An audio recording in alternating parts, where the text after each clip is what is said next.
लाल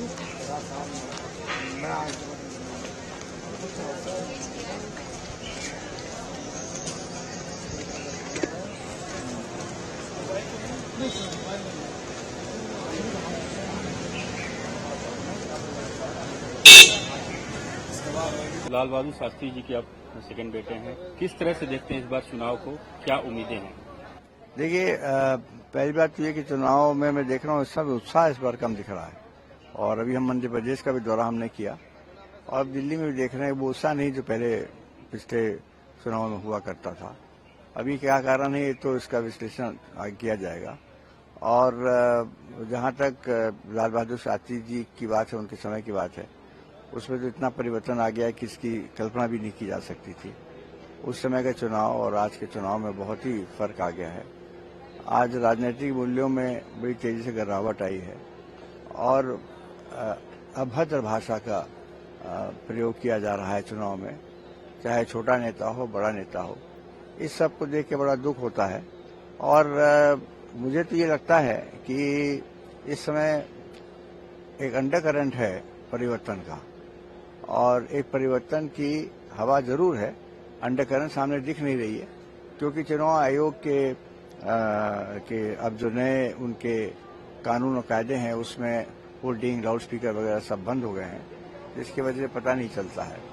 और थोड़ा ये भी देखने को मिला कि पहली बार हमने देखा कि चुनाव आयोग से जो पर्ची आती थी वो पर्ची इस बार नहीं आई। पहली बार ऐसा हुआ है। मैं ऐसा अनुरोध करूंगा चुनाव आयोग से कि ये जो कमी रही है और जो गलती रही है इसको सुधारने का वो कष्ट करें। जिस तरह से आरोप प्रत्यारोप का दौर चल रहा है, इसमें पीएम ने भी अभी बोला है कि राहुल गांधी और अखिलेश यादव के ऊपर कमेंट करते हुए कि ये फ्रेंडशिप जो है दोनों बॉयज के बीच में जो यूपी में है वो एक तरह से अपीजमेंट है और बाकी सारी चीजें। क्या कहना चाहेंगे? देखिए, वो अपनी बात कह रहे हैं और राहुल गांधी और अखिलेश यादव अपनी बात कर रहे हैं। और जैसे मैंने कहा कि जिस भाषा का, अभद्र भाषा का प्रयोग किया जा रहा है, मतलब एक तरह का हर तरह की छूट है, आप कुछ भी कह के निकल सकते हैं। लेकिन इस बात की प्रसन्नता भी है कि चुनाव आयोग ने, जो कांग्रेस पार्टी ने कंप्लेन दाखिल किया है प्रधानमंत्री नरेंद्र मोदी जी के खिलाफ, उनके जो भाषणों में उन्होंने बातें कही, सांप्रदायिक बातें जो कही, उसका उन्होंने एक नोटिस लिया है। अब उसमें क्या वो फैसला बताते हैं ये तो देखने वाली बात है, लेकिन कम से कम उन्होंने उसको नजरअंदाज नहीं किया है। चुनाव आयोग ने तीनों लोगों को लिखा है, पीएम के लिए भी लिखा है, राहुल गांधी, मल्लिकार्जुन खड़गे, सबसे रिस्पॉन्ड मांगा है क्योंकि सब लोगों ने एक दूसरे के ऊपर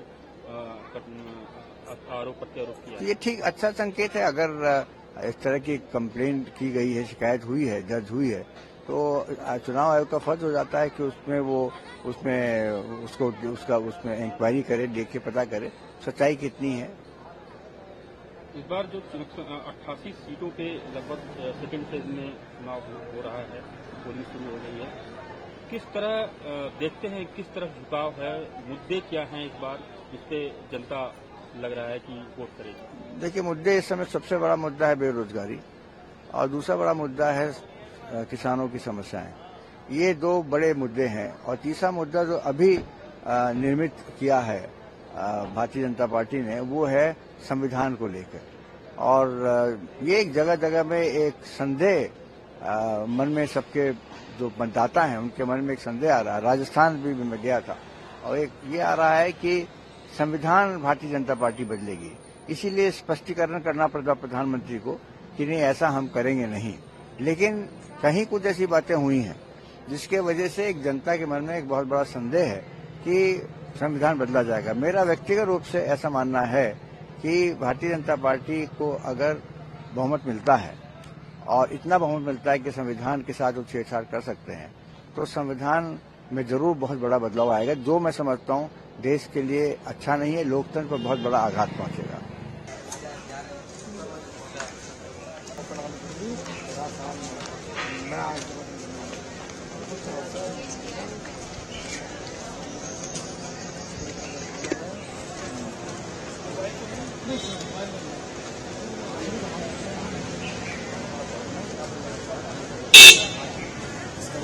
लाल बहादुर शास्त्री जी के आप सेकंड बेटे हैं, किस तरह से देखते हैं इस बार चुनाव को, क्या उम्मीदें हैं? देखिए, पहली बात तो ये कि चुनाव में मैं देख रहा हूँ सब उत्साह इस बार कम दिख रहा है। और अभी हम मध्य प्रदेश का भी दौरा हमने किया और अब दिल्ली में भी देख रहे हैं वो उत्साह नहीं जो पहले पिछले चुनाव में हुआ करता था। अभी क्या कारण है, तो इसका विश्लेषण किया जाएगा। और जहाँ तक लाल बहादुर शास्त्री जी की बात है, उनके समय की बात है, उसमें तो इतना परिवर्तन आ गया है कि इसकी कल्पना भी नहीं की जा सकती थी। उस समय का चुनाव और आज के चुनाव में बहुत ही फर्क आ गया है। आज राजनीतिक मूल्यों में बड़ी तेजी से गिरावट आई है और अभद्र भाषा का प्रयोग किया जा रहा है चुनाव में, चाहे छोटा नेता हो बड़ा नेता हो। इस सब को देख के बड़ा दुख होता है और मुझे तो ये लगता है कि इस समय एक अंडरकरंट है परिवर्तन का और एक परिवर्तन की हवा जरूर है, अंडरकरंट सामने दिख नहीं रही है क्योंकि चुनाव आयोग के अब जो नए उनके कानून और कायदे हैं उसमें होर्डिंग लाउड स्पीकर वगैरह सब बंद हो गए हैं, जिसकी वजह से पता नहीं चलता है। और थोड़ा ये भी देखने को मिला कि पहली बार हमने देखा कि चुनाव आयोग से जो पर्ची आती थी वो पर्ची इस बार नहीं आई, पहली बार ऐसा हुआ है। मैं ऐसा अनुरोध करूंगा चुनाव आयोग से कि ये जो कमी रही है और जो गलती रही है इसको सुधारने का वो कष्ट करें। जिस तरह से आरोप प्रत्यारोप का दौर चल रहा है, इसमें पीएम ने भी अभी बोला है कि राहुल गांधी और अखिलेश यादव के ऊपर कमेंट करते हुए कि ये फ्रेंडशिप जो है दोनों बॉयज के बीच में जो यूपी में है वो एक तरह से अपीजमेंट है और बाकी सारी चीजें, क्या कहना चाहेंगे? देखिए, वो अपनी बात कह रहे हैं और राहुल गांधी और अखिलेश यादव अपनी बात कर रहे हैं। और जैसे मैंने कहा कि जिस भाषा का अभद्र भाषा का प्रयोग किया जा रहा है, मतलब एक तरह का हर तरह की छूट है, आप कुछ भी कह के निकल सकते हैं। लेकिन इस बात की प्रसन्नता भी है कि चुनाव आयोग ने जो कांग्रेस पार्टी ने कंप्लेन दाखिल किया है प्रधानमंत्री नरेंद्र मोदी जी के खिलाफ, उनके जो भाषणों में उन्होंने बातें कही, सांप्रदायिक बातें जो कही, उसका उन्होंने एक नोटिस लिया है।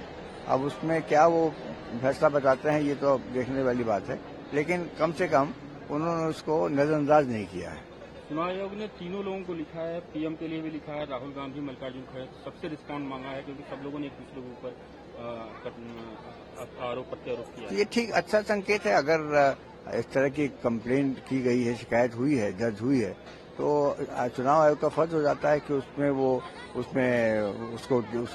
इंक्वायरी करे, देख के पता करे सच्चाई कितनी है। इस बार जो 88 सीटों पे लगभग सेकेंड फेज में चुनाव हो रहा है, पोलिंग शुरू हो गई है, किस तरह देखते हैं, किस तरह झुकाव है, मुद्दे क्या हैं इस बार जिसपे जनता लग रहा है कि वोट करेगी? देखिए, मुद्दे इस समय सबसे बड़ा मुद्दा है बेरोजगारी और दूसरा बड़ा मुद्दा है किसानों की समस्याएं। ये दो बड़े मुद्दे हैं। और तीसरा मुद्दा जो अभी निर्मित किया है भारतीय जनता पार्टी ने, वो है संविधान को लेकर। और ये एक जगह जगह में एक संदेह मन में सबके जो मतदाता हैं उनके मन में एक संदेह आ रहा है। राजस्थान भी मैं गया था और एक ये आ रहा है कि संविधान भारतीय जनता पार्टी बदलेगी, इसीलिए स्पष्टीकरण करना पड़ता प्रधानमंत्री को कि नहीं, ऐसा हम करेंगे नहीं। लेकिन कहीं कुछ ऐसी बातें हुई हैं जिसके वजह से एक जनता के मन में एक बहुत बड़ा संदेह है कि संविधान बदला जाएगा। मेरा व्यक्तिगत रूप से ऐसा मानना है कि भारतीय जनता पार्टी को अगर बहुमत मिलता है और इतना बहुमत मिलता है कि संविधान के साथ वो छेड़छाड़ कर सकते हैं, तो संविधान में जरूर बहुत बड़ा बदलाव आएगा, जो मैं समझता हूँ देश के लिए अच्छा नहीं है, लोकतंत्र पर बहुत बड़ा आघात पहुंचेगा।